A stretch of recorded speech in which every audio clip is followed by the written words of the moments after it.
So as I was saying, I am here on behalf of Swerve, and in today's panel, we're going to talk a lot about intergenerational health. This panel is also brought to you by Bob's Bread Mill. So as a dietitian, my view of this panel today is really just a wonderful marriage and partnership by two really awesome brands. So I am going to give people about 5 minutes to kind of trickle into the Zoom and get settled. So in the meantime, what I'll be doing is I'm just going to go over some housekeeping items so that we're all comfortable and ready to go before we hear from our panelists. So first thing is that this is a discussion. We absolutely want to hear from you. So the way we're going to do that is by utilizing the chat box. So pop your questions in there as the conversation is flowing. I'm going to do my very best to be monitoring the chat as we're having our conversation. So I'll be looking at that. And then we do have 15 minutes of Q&A at the end of the panel today. So if your question isn't answered in real time as we're chatting with our panelists, we're also going to take questions at the end too. The other thing I wanted to kind of just flag for you, even though we've all been using Zoom a lot these days, I know for me, this is a great reminder. So I definitely recommend, I don't know what your screen view looks like now, but if you're looking at your screen and there are a lot of different tiles, meaning there's a tile for like almost every attendee in this Zoom right now, you're probably in gallery view. So what you can do if you'd like is at the right-hand corner of your screen, there is a view button. So if you click on that, you can switch to speaker view. And what that's going to do is it's going to highlight the speaker who's talking at that moment. So just a recommendation to use that speaker view in as the Zoom function. The other thing I just wanted to invite you to do, and I do see people have their cameras on, so thank you so much. It's so great to see your faces. I welcome anyone to turn their camera on if you are interested, no pressure and definitely not a requirement. But as I was saying, we want to hear from you. We want to connect in this virtual world, so everyone is welcome to do that.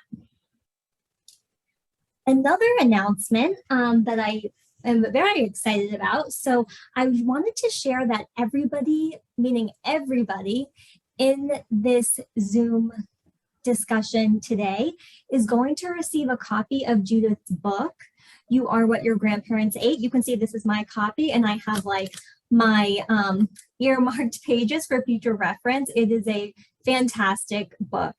So the way you're going to get this book and the way we're going to figure out where to send it to get it to you is by going to our landing page, which we're going to pop in the chat. There it is.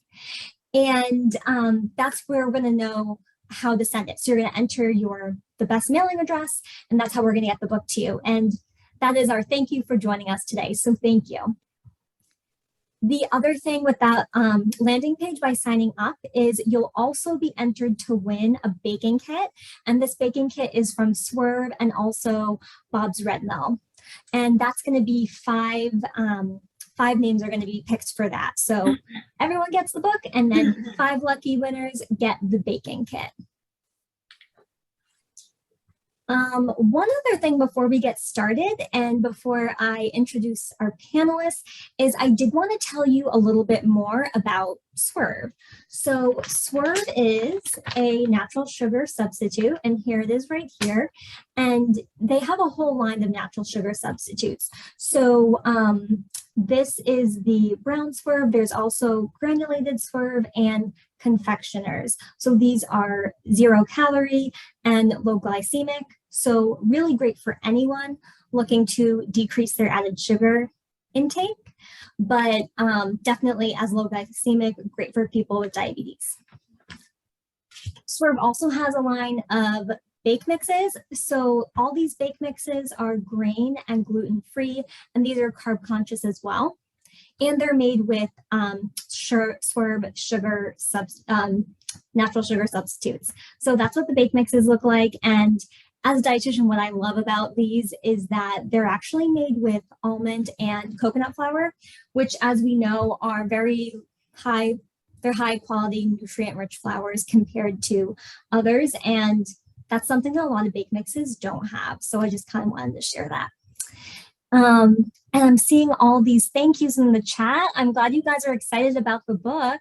I'm excited for you to read it if you haven't already read it yet. Great. And I was just wondering, where is everybody from? Where are you joining us from? You can kind of, to warm up the chat box as well, you can throw in where you're hailing from here. So you see San Diego, Seattle, New York City. I'm in Connecticut, so I'm very close. Texas, wow, we're from all over. Judith, I know that you're somewhere in Canada, is that right? I'm from Toronto. So great. I'm holding up the northern side of this. Awesome. And that really makes this international. Oh, no, I see Rosie just posted that she's from Toronto too, so you have a friend over there. Oh, good. And Lauren, can you remind me, where are you joining us from? I'm in Charleston, South Carolina. Oh, nice. I think I did see some Charleston or South Carolina in here. So friends there too. So let's get started. So Judith, first I'm going to introduce you and thank you for joining us today. So Judith Finlayson is author of You Are What Your Grandparents Ate. She is a best-selling author who has written books on a variety of subjects, from personal well-being and women's history to food and nutrition. Her writing has appeared in multiple outlets, including the Washington Post and online sites like wellness.com. She's a former national newspaper columnist for the Globe and Mail, and a magazine journalist and a board member of various organizations focusing on legal, medical, and women's issues. Judith is also author of over a dozen cookbooks. And as we mentioned, Judith lives in Toronto. So once again, Judith, thanks for joining us and welcome. Thank you, Bianca, and thank you for the introduction. My topic today is going to be the importance of keeping your weight under control based on the relatively new science of epigenetics. That is one of the recurring themes in my book, You Are What Your Grandparents Ate. And one of the key messages in that book is that obesity is more problematic than simply being overweight. Obesity has been called a ticking time bomb for chronic disease, and that's because it's been linked with numerous conditions from osteoarthritis to type 2 diabetes and heart disease. It's also been called an epidemic, and this phenomena is particularly evident in North America. Obesity is a complex condition. Conventional wisdom suggests that calories in, calories out determines weight, but this approach is currently the subject of intense and ongoing debate. Most researchers acknowledge these days that other factors like genetics, hormones, and even the bacteria that populate your gut affect how people respond to food. When it comes to metabolic disorders, including obesity, epigenetic inheritance is one approach that's really gaining traction. Obesity does have some genetic links, but we now know that genes themselves are not to blame. The environment they inhabit is really the key player here, and this is the basis of the science known as epigenetics. Genes are not static. They react to inputs like diet and exercise, which change how they are expressed. Thanks to Dr. David Barker and the science known as the developmental origins of health and disease, we know that obesity can be programmed in the womb. Data from the Dutch hunger winter, a period in the Second World War when the Germans cut off food supplies to Northern Holland, show that malnutrition impacted an epigenetic process known as DNA methylation. As adults, the offspring of women who are malnourished in the early stages of pregnancy were more likely to have altered patterns of DNA methylation and what the researchers described as an unfavorable metabolic profile. This included a relatively high BMI. We also know that some of these epigenetic changes are heritable. They can be passed on through at least 2 generations. Let me give you some examples related to obesity. Statistics show that obesity runs in families. Obese parents produce offspring with a predisposition to obesity. For sure, families' lifestyle and dietary habits have some involvement, but they can't explain, for instance, why adopted children are at greater risk of becoming obese if their biological parents, not their adopted ones, are obese. On the maternal side, obesity is linked with systemic inflammation, which appears to be affected by DNA methylation. When fathers are obese, the risk that their offspring will be obese also rises, likely because of epigenetic changes that are transmitted through sperm. So you can see a fairly clear pattern here. Obese parents are more likely to produce obese children who also have an increased likelihood of producing obese children themselves. When this happens on a large scale, the current situation in North America, over successive generations, the population distribution shifts toward adults with increased body weight. And herein lie some of the clues to the origins of the obesity epidemic. Let's return to the long-term effects of malnutrition. Malnutrition may seem like an odd connection to make in the context of obesity, which we associate with eating too much, but here's the link.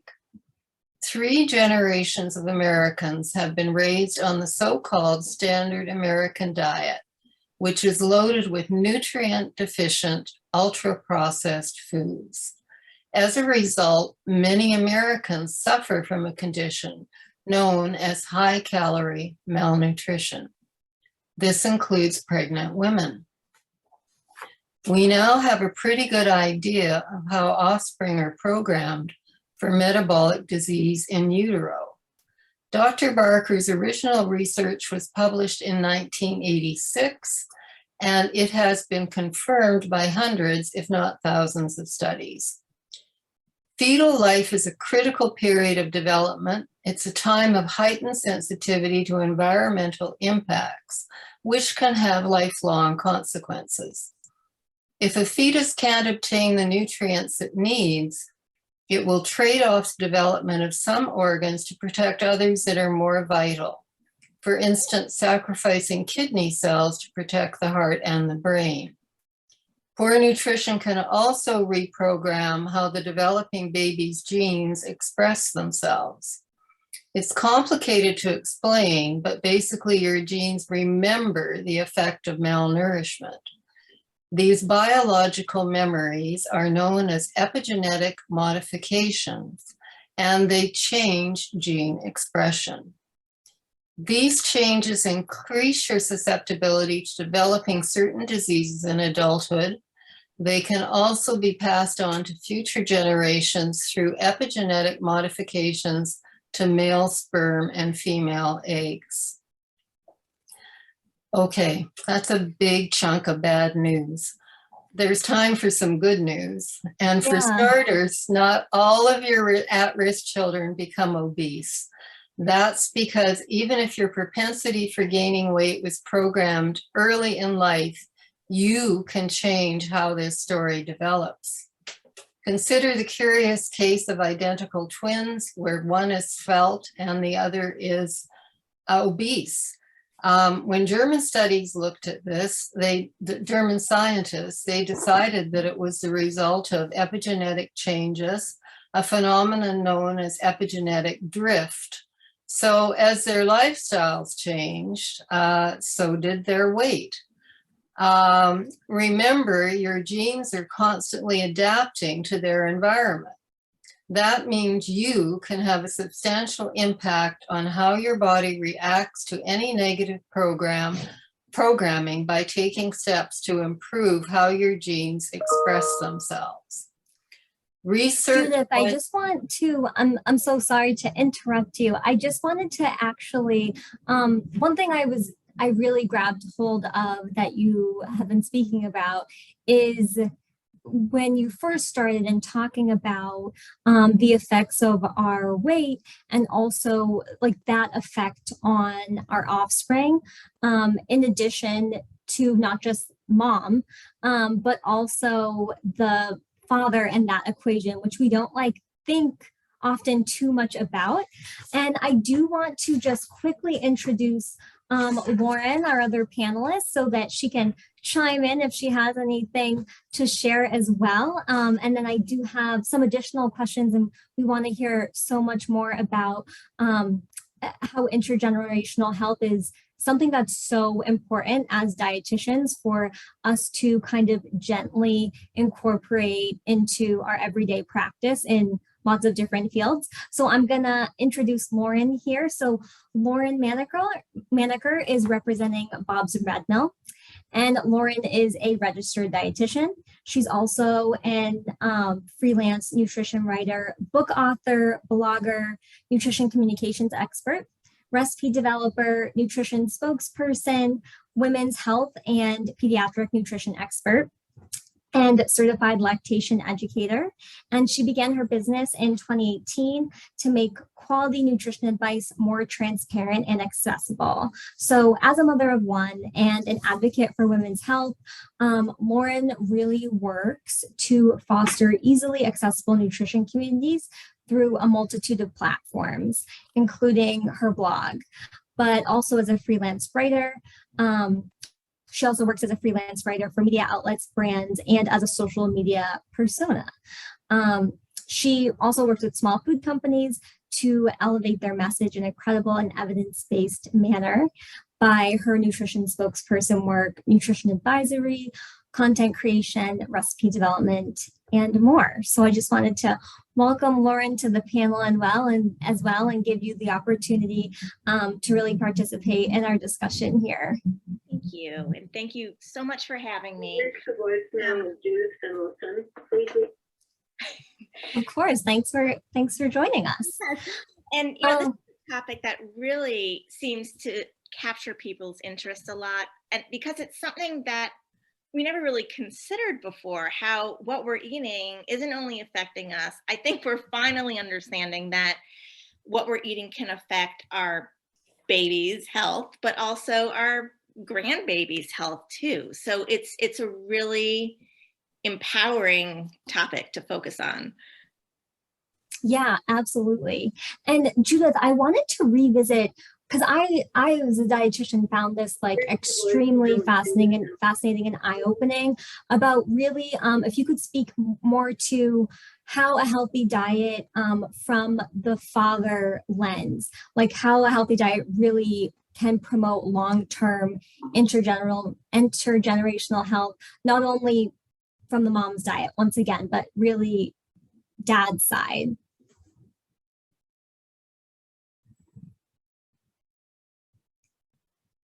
Judith, I was wondering if you could just kind of elaborate on that a little bit more. Oh, Judith, I think you're on mute actually.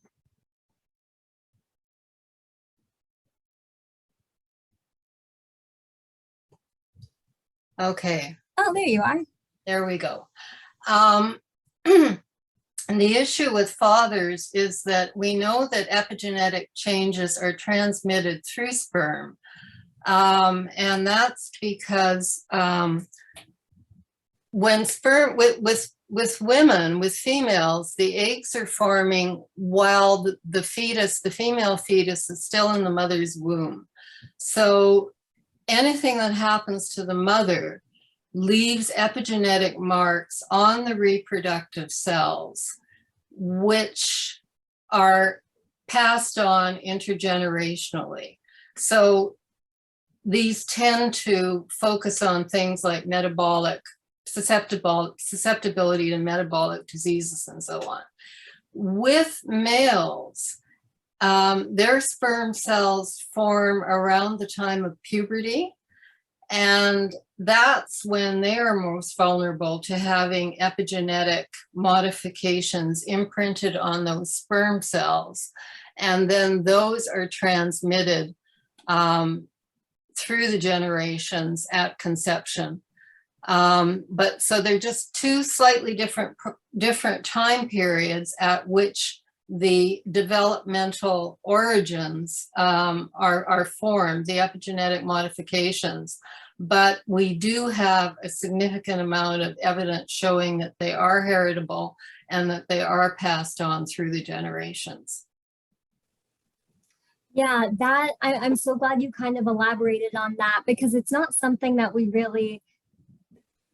don't like. And when we're thinking about kind of preparing to helping a client prepare for to fall pregnant, or even when we think of those preparation steps from a nutrition lens ourselves, we often think mom, and we're not necessarily always thinking about how dad's diet, even all the way back to puberty, really has an influence, as you mentioned, on the health of that child.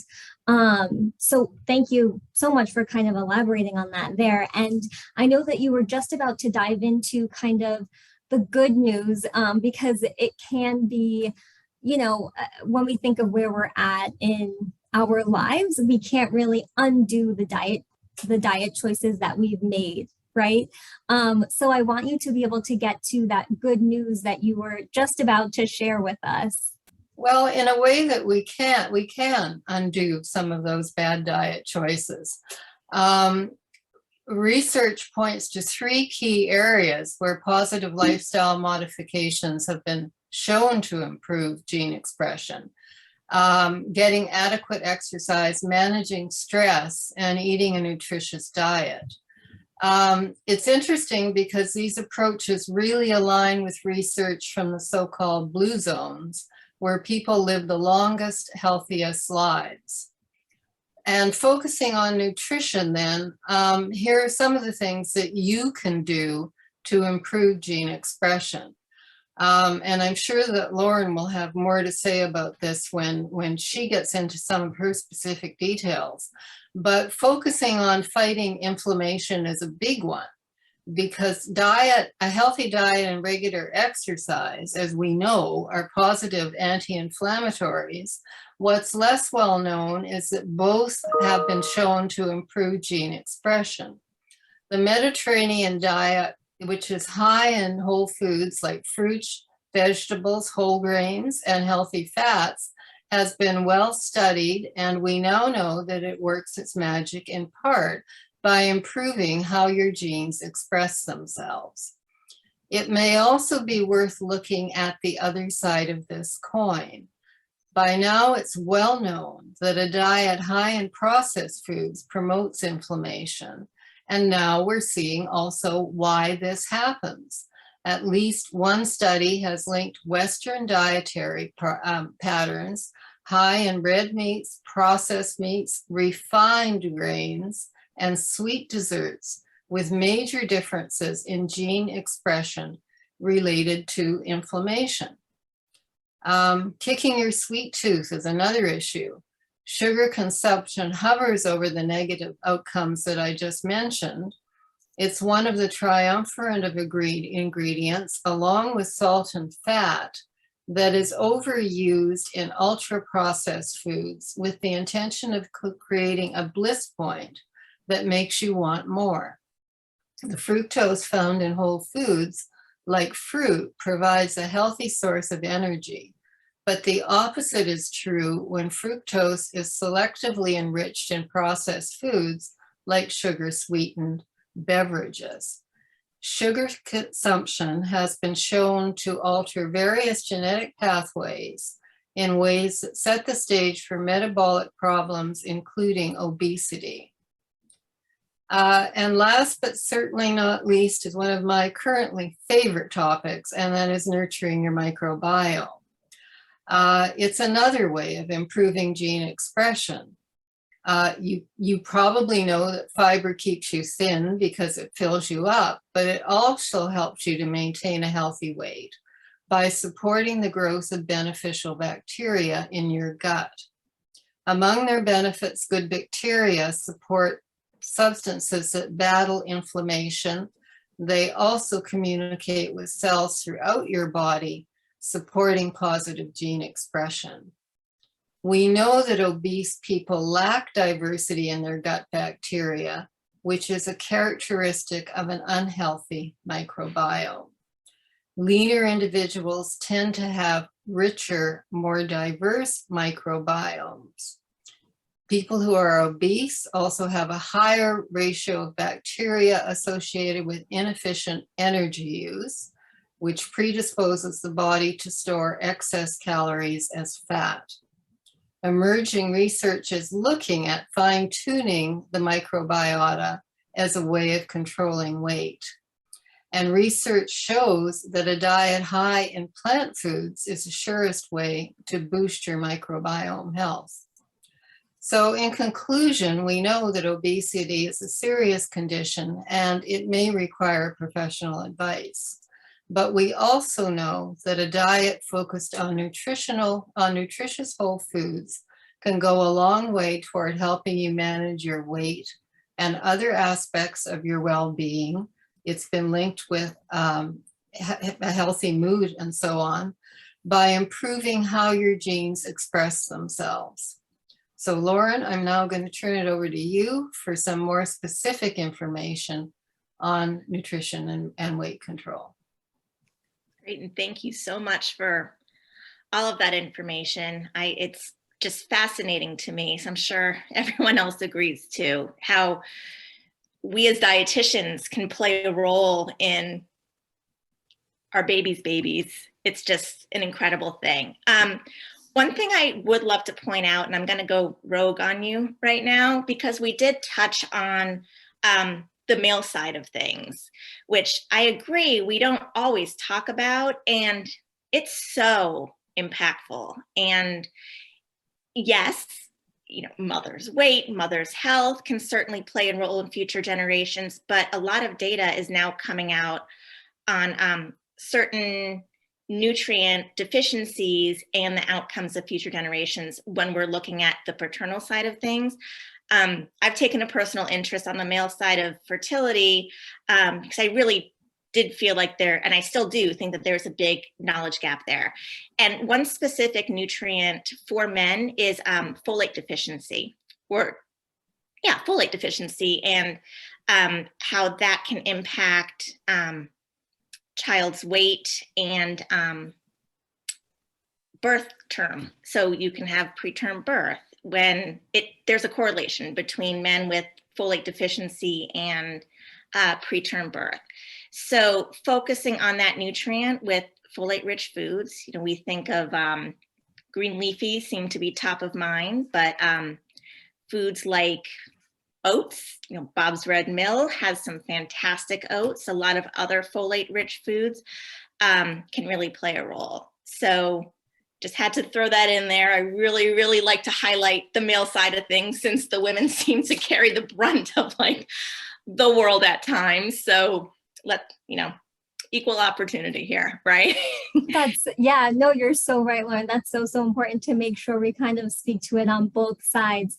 And one thing I also wanted to ask you and wanted you to kind of elaborate on, and as a dietitian, like when I first picked up Judith's book and hearing Judith speak today, just about, as we've been talking about how our diet affects not only us and our babies, but their babies, which is kind of not a concept that we're all familiar with. So as a dietitian, one of the first things I think about is when you're talking to a client and helping them like find motivation to change, and also this idea of like empowerment behind that. So you being a dietitian as well, I was wondering what your tips are for people in their diet to support their future generations' health. And if you have any other, kind of a two-part question here, if you have kind of any other thoughts about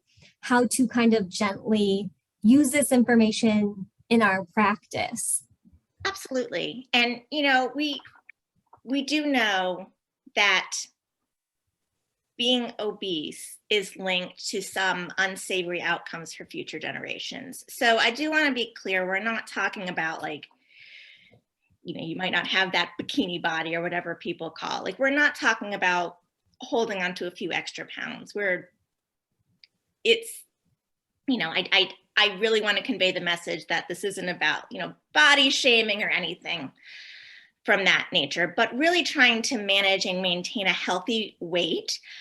There are some tips that I'm sure all the dietitians are aware of, but just as a friendly reminder, there are some nutrients that are linked to supporting a healthy weight, and a lot of these nutrients are found in a lot of Bob's Red Mill's foods, which is fantastic because they put out such high quality foods. So, you know, you're getting good quality and good nutrients all in one nice little package. So fiber, which can help promote satiety.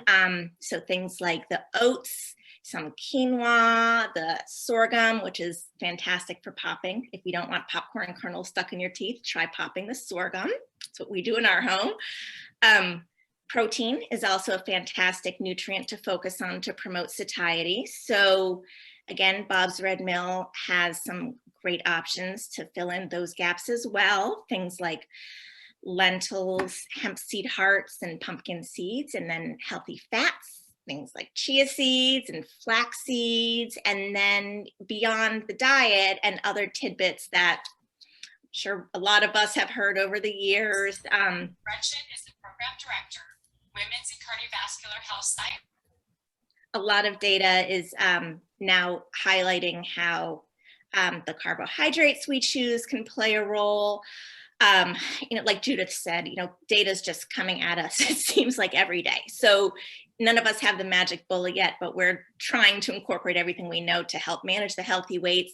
We also can't neglect the importance of just the holistic approach. So managing stress, getting proper sleep, including the physical activity, you know, really getting back to the basics there.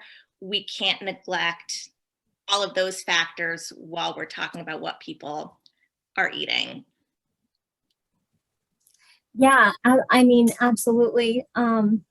It's really fascinating. And as dietitians, and as you kind of talked about, like, it's so important for us to kind of take this information, take it in, being the experts that we are, sharing that in a way with kind of just the tips that you shared, pointing out those nutrients and the foods that we can find them in, to really put this research to use and into practice. So thank you for highlighting all of that. I did just want to share a comment that we got in the chat. So from Caitlin, she said that I heard an interesting statement at a previous session today that stated people who eat fruit and vegetable at least 6 to 7 times per week and at least 4+ servings increased happiness and life satisfaction. So love helping encourage whole foods and good foods for gut health. Yes, absolutely. I mean, Judith had touched on, right, like a healthy diet, we're talking about like physical health, and a lot of that we point to the Mediterranean diet and a diet that is high in plant foods, but there's more and more research out there that's saying that a healthy diet is even linked to our happiness and our mental health. Part of it is really, Bianca, linked with the microbiome, because 90% of serotonin is produced in your gut. So eating a diet rich in fiber and polyphenols, which really supports the growth of bacteria that benefit the production of serotonin is really a very smart strategy. So it is all linked, mental health and physical health through what they call the gut-brain axis. Yes, yeah, I've even heard just kind of the term like brain-gut connection, right? And like you said, with that serotonin link. So all these kind of little gems as dietitians that we kind of work into our practice, depending on like what motivates our clients, right? Or just to give them really like the full picture as to how making healthier choices can really make a big impact. I'm going to read another comment here that just came through the chat. So we have Lauren said, also super important is to recognize that obesity is a disease, and weight stigma on the part of health professionals makes treating it so much more difficult. Lauren, that's so on point. Absolutely. There is weight stigma there that we have to be aware of. First person language is a first step to minimize that stigma. A person has obesity. It's a disease, not a personal attribute. Absolutely. So instead of saying someone is overweight or obese, new recommended language is to say they have overweight or have obesity. It sounds very different and goes a long way to help with communication. And I love your smiley face there, your friendly smiley face. Thank you for sharing that. And that's something that I feel like over the years, practitioners, including dietitians, are more aware of, but we have to keep practicing using that language. So thank you for that reminder there. I'm going to open up the chat to any other questions that you may have. In the meantime, I just wanted Lauren and Judith, I know Judith, you mentioned about the Mediterranean diet in particular, in a diet high in plant foods. Lauren, you had also mentioned specific nutrients and foods that we should watch out for and recommending to our patients to promote better health for them, but also for generations to come. I was wondering if there's any, like we mentioned plant-based diet, we mentioned Mediterranean, is there any specific diet that both of you kind of recommend most of the time, or how do you kind of make that flexible for in your recommendations when someone's current diet maybe looks a lot like the standard American diet and there's like resistance there? Well, I think when we're talking about this in particular and really trying to support the child's and future generations' DNA formation, there are some specific micronutrients that can play a role. And when a mother is deficient in those nutrients, data shows that it can negatively affect future generations. So not necessarily like a diet per se. I can't believe I just used those air quotes here, but more focusing on specific B vitamins, which fortunately are also vitamins that we need to focus on when we're pregnant. So it's kind of a win-win here. We should be doing it anyway. So the 4 that have been highlighted in the data are folate, vitamin B12, vitamin B6, and vitamin B2. So, trying to maintain a healthy weight, yes. We also want to make sure that people are not just cutting calories wherever they can. We want to make sure that they're eating nutrient-dense foods, especially if they're hoping to conceive, and especially if they are expecting. We need to make sure that they are taking in these key nutrients. And again, of course, going back to the Bob's Red Mill foods, a lot of these foods have these B vitamins. Again, folate, folic acid, vitamin B12, vitamin 6, and vitamin B2. Animal meats, of course, have the vitamin B12 if people are following a vegan lifestyle. Nutritional yeast is a nice option. Just really making sure that really no matter what stage a person's in, making sure that they're getting in adequate micronutrients, that can be very impactful as well.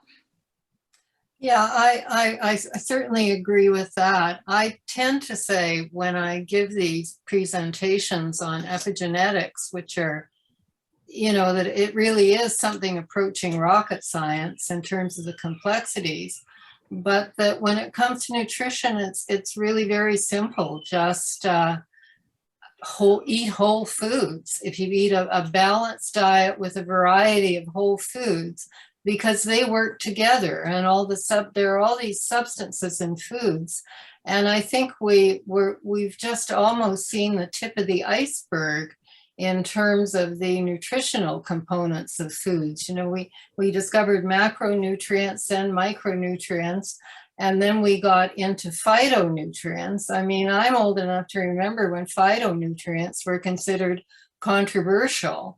And, you know, I'm now kind of from the perspective of what else are we going to find out? I think there's more there, and they all work together because a food has a zillion different components, many of which we don't understand.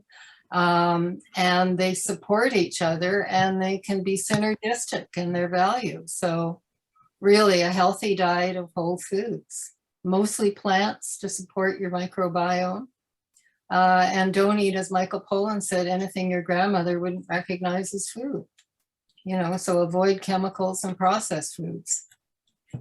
And I do think that the microbiome, it's incredible that we're learning more and more. And like Judith said, a healthy microbiome is something that can affect future generations' health as well. So it is kind of interesting that I feel like some people I speak with feel that the microbiome is just a trendy term that we're throwing out to get people to buy expensive probiotics, which we're not. And we're now seeing that it can support certain strains, can support a healthy pregnancy, can help support our overall health. And now we're seeing that it can support the health of our future generations too. One important thing to remember is, of course, we want to eat the fermented foods and foods that naturally have the probiotics in there. And we can't forget the prebiotics. And I think that's a point that not necessarily dietitians, but other people out there on social media land seem to neglect the importance of the prebiotic fibers. So again, back to the plants that Judith just mentioned are incredibly important for supporting a healthy gut microbiome. Back to the oats that I keep mentioning are a fantastic source of prebiotic fibers as well. Lentils, so it all really does play into it. And to me, I would think that it's even more motivating to incorporate these foods knowing that your grandchildren may benefit from what you're eating. It's really cool. Yeah, I agree. It is really cool. And I think I mentioned this earlier, and like just being, you know, a dietitian and having that opportunity to counsel patients when it comes to like coaching someone through their why, right? You can kind of weave in that messaging there. And I just also wanted to note, like, what you were saying, Lauren, about how when we talk about the microbiome, like it's not just this trendy thing, like we're learning more and more, and it's something that we kind of have to keep the pulse of because it just helps us more and more in sharing out those findings. We did get a question in the chat, so I'm going to share it out. So from Carol T, they said, for someone struggling with obesity who is looking to work on that issue and also considering their fertility and health of future children, where would you recommend they start? I would start by, I would first want to make sure that that individual is meeting their micronutrient needs. I feel like a lot of fertility challenges can become exacerbated if their body doesn't have what it needs. And really thinking about, a lot of the B vitamins, a lot of antioxidants. So I would really get a good plan on hitting those micronutrients, which may support weight management, and then maybe adding on to that plan. But my starting point would be really assessing your diet, seeing if there are any nutritional gaps to make sure that your body isn't missing anything that it may need to support conception and fertility. Yeah, I think certainly when obesity is involved, we have a pretty good idea that probably inflammation is there too. So I agree with Lauren that you really want to make sure there's a good micronutrient level. But I think really the direction toward an anti-inflammatory diet is very important, and we really do know a fair bit about that, and just ditch those processed foods. We all eat most people eat far too many of them. We shouldn't eat any, really, because the more we learn that they are linked with so many unfortunate health conditions. So. And, I could certainly understand for some people, like completely going cold turkey, depending on your lifestyle, it can be challenging. So, baby steps. And I think with the anti-inflammatory approach, absolutely, where you could, cut the ultra processed foods, that's fantastic, but also really looking at what we can add. So, with the nutritional gaps, I find a lot of people aren't eating the appropriate amount of efficiency food as they should. So adding that, which may replace something else, can be a nice approach. And then, of course, everyone's body's different, especially when it comes to fertility. Really thinking about it, the first place I would start is to see if there are any obvious reasons why that challenge is there in the first place. So I might delete everything I just said and start with that. And if it's been a while and someone's having a hard time conceiving, going to see a specialist to see what we're targeting instead of just trying to support fertility, because certain fertility challenges can have different avenues. Yeah, that's, I love what you said earlier, Lauren, about thinking of like adding and not necessarily eliminating, because, and that's kind of one of, I feel like one of the first tips when someone walks into a dietitian's office or maybe logs on to a telemedicine session, that's like one of the really intimidating things when we're talking about diet changes is, right, like a lot of people kind of have this conception that whether it's like a doctor or a dietitian, they're going to tell them, okay, you cannot have XYZ. And I just wanted to place emphasis on that, because usually if we talk about adding, there's just only, right, so much that we can get in our day. Like there's only so much we can eat necessarily in a day. So what ends up usually happening is that when you're adding more of the fruits and vegetables, right, when you're adding back or adding more fish into the diet, it has to displace something. So that's like a great way to kind of put everything into practice. One thing I also wanted to revisit here is, Judith, in your book, and since kind of to give people a little bit more of a preview since everyone's going to get it, I was wondering if there are any cases that we haven't talked about that you cover that you really wanted to kind of speak more to.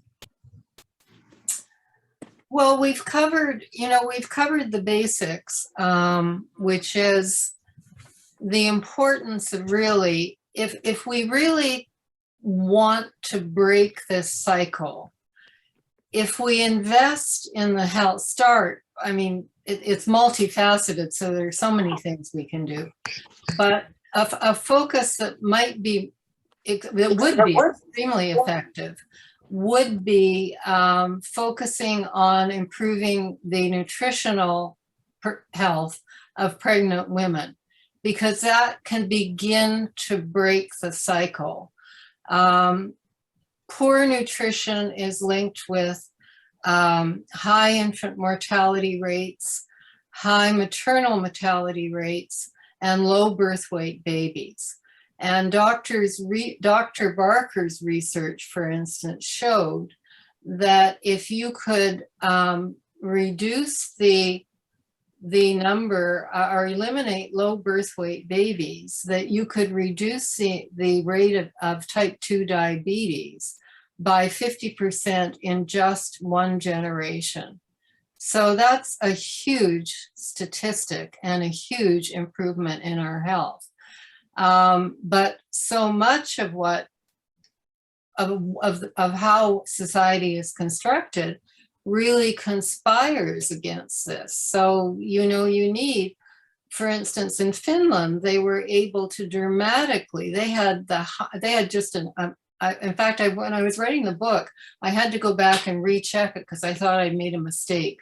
Their rate of infant mortality was so high about 40 years ago, and they began to focus on improving the nutrition of pregnant women, and they are now among the lowest rate of infant mortality in the world.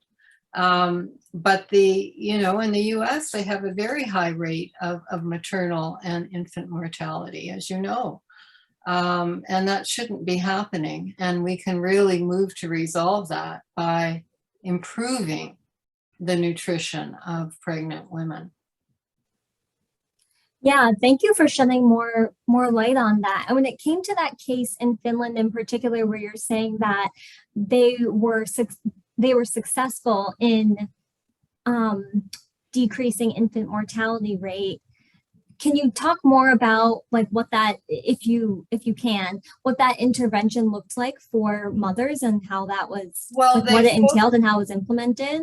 Yeah, they focused on nutritional education, well baby clinics, and well children clinics. They really monitor and check in on the children up until, if I remember correctly, they're 11 years old, either 9 or 11, I forget which, but regular check-ins, and then these hubs where people can come for information and support. And it really turned out to be very, very effective. That the first thing, right, like all us dietitians on this call, the first thing that you mentioned was nutrition education, and like my ears perked up. And it just shows how that can go such a long way. Of course, we have, right, in the US, we have programs like to help support when it comes to communities and women who can't necessarily afford proper nutrition, but that education piece is also so important. So I think that is just, whenever there's data that we can point to, it just shows it's proof of the value of our work and our profession. So part of the Finland thing too, which has become very famous, was the Well Baby Box. And I think they're still doing that. And it was originally targeted for lower income women, but they expanded the whole program to include everyone. And people just love it. And so it's a box, an actual box that can double as a crib, and that comes with all of the basic baby supplies, and then information on links to these centers and so on, which really it worked. It really worked. That's fantastic. Yeah. I do want to just share before, as we wrap things up, we did get another comment in the chat that I wanted to share out. And this is, I was thinking the same thing, Rosie, so I'm glad that you shared it here. Rosie said, I just want to mention that we should try to differentiate between processed food versus ultra processed options. Otherwise, we can end up discouraging people from eating foods like canned chickpeas or fish or even frozen vegetables. And that is so important. And I think, right, when someone thinks of processed food, I know that, as I mentioned, that was one of the things that came to mind that I wanted to kind of revisit today is, right, like our canned beans that we know are part of a plant-based diet, which we know that research shows the importance there and the positive effect it has on our health. You also have like parboiled whole grains that you can buy that are considered processed. So we should definitely be distinguishing when we're like in our coaching with clients, what is a processed food, what's an ultra processed food. And to me, the distinction is kind of, right, it's like these ultra processed foods that have high amounts of sugar, salt, fat, right? Versus these minimally processed foods that actually in our modern lives help us more easily follow a more plant-based diet or a more whole foods diet, even though it's considered processed. So making that distinction, absolutely, Rosie, is so, so important. We have another comment here from Samantha. Totally agree, especially because those options are usually more budget friendly. Absolutely, especially when it comes to Rosie mentioning like canned fish. Fish can be a costly but a very nutrient rich lean protein. And something that Lauren had mentioned earlier, that fish is one of those things that many people, when we're talking about kind of improving their diet and the anti-inflammatory, can be helpful for that. So in that case, right, this more minimally processed food is helping us, and making that distinction is so important. If anybody has any other questions or comments, I welcome you to kind of put them in here in our last 3 minutes. As I welcome you to do that, I did want to just share with you one more time where you can get a copy of Judith's book, You Are What Your Grandparents Ate. So that landing page and that link, we're going to drop in the chat right now. Here it is. Thank you, Emily. So what you'll be doing is just entering your information in there. Once again, that's how we'll know where to send the book to you. And that goes for everybody who was on the Zoom today. So thank you so much for joining us. And our thank you is the book here. The other thing is that if you are looking for a continuing education credit for joining this session today, going to that landing page is how you're going to get the certificate as well. So we'll be asking for your email in there, and then in the following days, we'll be sending you the certificate. So I just want to say thank you so much to Judith and Lauren for joining us, and thank you all for being here and for your questions and for your comments and helping us kind of just discuss this further. And thank you. Oh, thank you, Melissa, Monica, Layla, Carol, Susan. Thank you all. All right. Have a great day. And if you are still kind of participating in FNCE events, enjoy. Bye. Bye.